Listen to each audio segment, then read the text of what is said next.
Sa wakas ay tila may paglilinaw ng aktor na si Paolo Avellino hinggil sa totoong naging estado ng relasyon nila ng aktres na si Janine Gutierrez. Ayon sa aktor, ay magkaibigan sila ni Janine.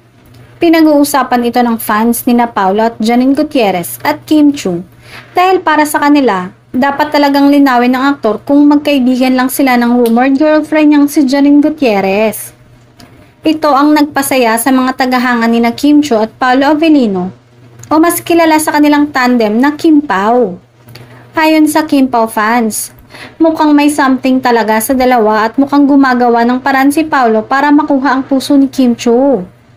Kamakailan kasi ay muling naungkat ang isyong ito ng pakiramdam ng iba ay nag-iwasan ang dalawa sa pagdalaw sa yumaong manager nila na si Leo Dominguez. At sinasabing hanggang ngayon ay walang closure ang dalawa kaya tila nag-iwasan.